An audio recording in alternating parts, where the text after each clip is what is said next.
Todd Rundgren, the eclectic and fearless rock pioneer, sitting under the glare of a spotlight, finally opening up about his tumultuous view of the Beatles and, more specifically, John Lennon.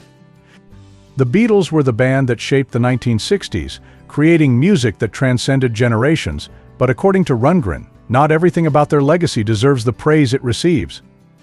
His words cut deep, pulling back the curtain on Lennon's often overlooked flaws, from his contentious behavior to his combative relationships with others in the music industry. Behind the Beatles' polished facade lay a world of egos, rivalries, and dysfunction, and Lennon, as Rundgren tells it, was often at the center of the storm. The early 1970s, the height of Lennon's post-Beatles solo career. Rundgren, already known for his bold approach to music, was never one to shy away from speaking his mind. When asked about Lennon's solo work during an interview, Rundgren didn't hold back, describing it as self-indulgent and overly political. The comments didn't sit well with Lennon, who was as known for his thin skin as he was for his sharp tongue. What followed was a bitter war of words that played out in the press, with Lennon firing back in his typically acerbic style. Rundgren paints Lennon as a man who couldn't handle criticism, someone who saw himself as untouchable. The two artists, though never close, were locked in a public feud that reflected their clashing philosophies. While Rundgren valued innovation and detachment from commercial expectations, Lennon's work often veered into what Rundgren viewed as egotistical territory. Their exchanges, though brief, highlighted a deeper truth about Lennon's character, a man who thrived on confrontation but struggled with introspection. Of course, Lennon's conflicts weren't limited to Rundgren. Perhaps the most famous and publicized quarrel of Lennon's career was his feud with Paul McCartney. The two, once inseparable creative partners, became adversaries as the Beatles dissolved in 1970. Rundgren sees this as emblematic of Lennon's inability to maintain harmonious relationships with those closest to him. While McCartney was meticulous and diplomatic, Lennon was volatile and often cruel. During the breakup of the Beatles, Lennon penned "How Do You Sleep?", a scathing attack on McCartney that left little to the imagination. The song, dripping with bitterness, accused McCartney of being shallow and commercial. Rundgren views this as a moment of pettiness where Lennon's insecurities overshadowed his talent. The feud between Lennon and McCartney was more than just a clash of egos, it was a rupture that symbolized the end of an era and the unraveling of a once unbreakable bond. Rundgren doesn't stop at Lennon's musical rivalries. He also points to the singer's complex relationship with the public, particularly during his years as a political activist. Lennon's peace campaigns, while iconic, often came off as performative to critics like Rundgren. To him, Lennon's activism was riddled with contradictions. How could a man preach peace while publicly berating his former bandmates and engaging in bitter disputes with peers? Rundgren describes Lennon as someone who wore his activism like a badge but failed to embody its principles in his personal life. The infamous bed-ins for peace where Lennon and Yoko Ono invited the press into their hotel room to promote nonviolence are a case in point. While groundbreaking in their own way, these events also highlighted Lennon's craving for attention. Rundgren characterizes them as stunts that blurred the line between genuine activism and self-promotion, further complicating Lennon's already polarizing image. John Lennon's brilliance was often eclipsed by his fiery temperament, a trait that left behind a wake of strained relationships. Rundgren highlights Lennon's capacity for conflict, which extended beyond creative disagreements into outright battles of ego and control. Nowhere was this more evident than in his Volatile partnership with the equally erratic producer Phil Spector, a collaboration that promised brilliance but often teetered on the edge of chaos. Their studio sessions were legendary not only for the music they produced but for the explosive clashes that defined them. Spector, known for his eccentricity and authoritarian style, found himself at odds with Lennon's equally uncompromising nature. The result? Sessions that were as tense as they were groundbreaking. Spector's erratic behavior, often exacerbated by his notorious penchant for unpredictability, clashed with Lennon's perfectionism, creating an environment where tempers flared and patience wore thin. Rundgren points to this dynamic as emblematic of Lennon's inability to navigate collaboration without conflict. While their work together produced moments of genius, such as on Imagine and the rock and roll album, it left behind a toxic residue that further complicated Lennon's already tumultuous professional relationships.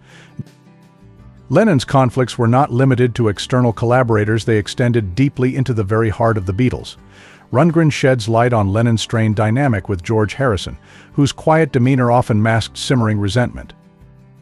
While Harrison admired Lennon's talent, he frequently found himself overshadowed, his contributions dismissed or undervalued by Lennon's dominant personality. Lennon's biting humor, which endeared him to fans, often had a cruel edge that cut deeply within the band.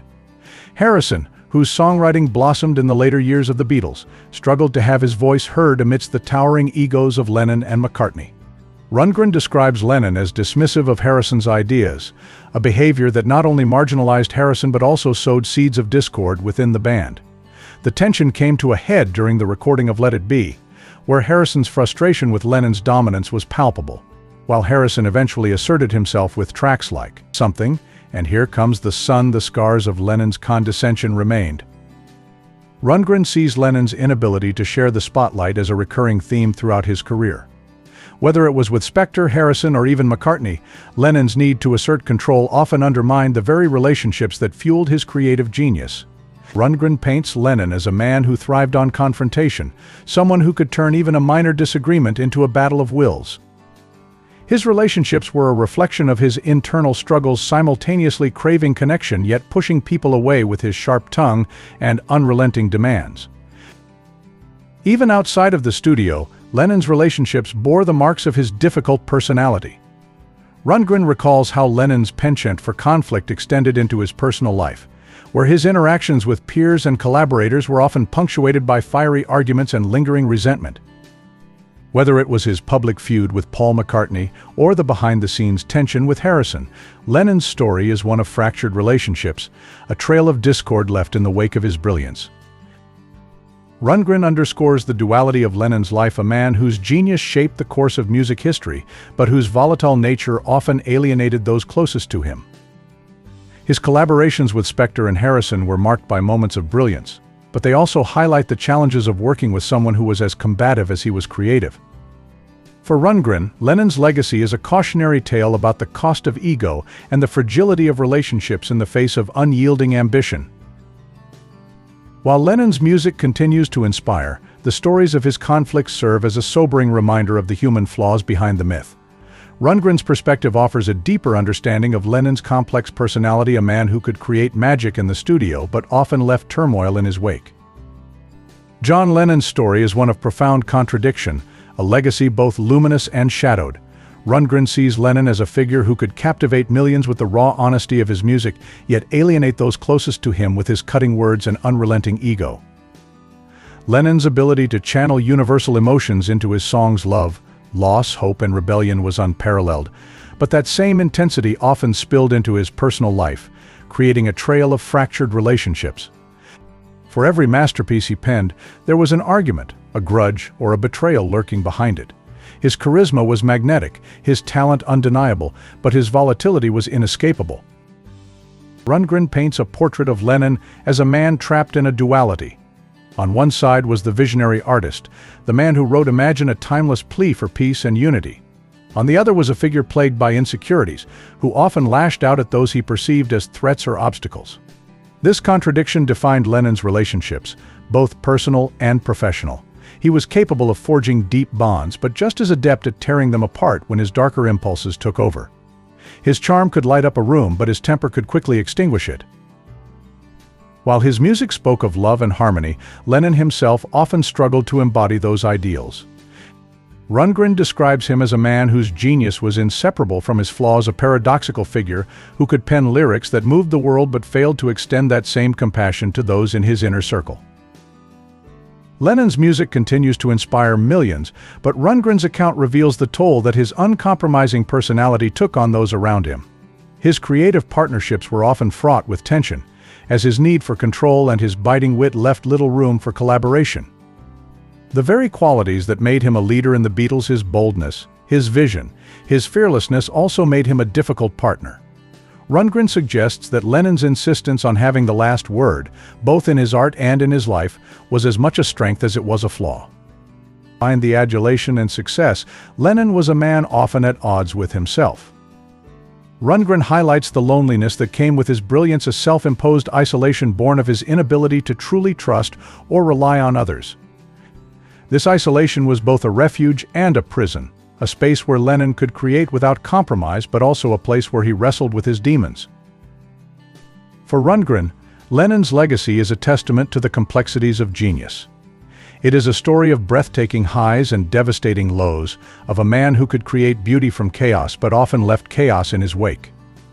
Lennon's contradictions make his story all the more compelling: a dreamer who struggled with cynicism, a voice for peace who was often at war with himself, and an artist whose work united the world even as his relationships fractured around him. Rundgren's reflections add depth to the mythology of Lennon and the Beatles, reminding us that greatness is rarely without cost. Lennon's brilliance may have defined a generation, but it came with a price: a reminder that even the brightest stars cast the darkest shadows. In the end, his legacy is one of complexity, a mirror of the man himself: brilliant, flawed, and unforgettable.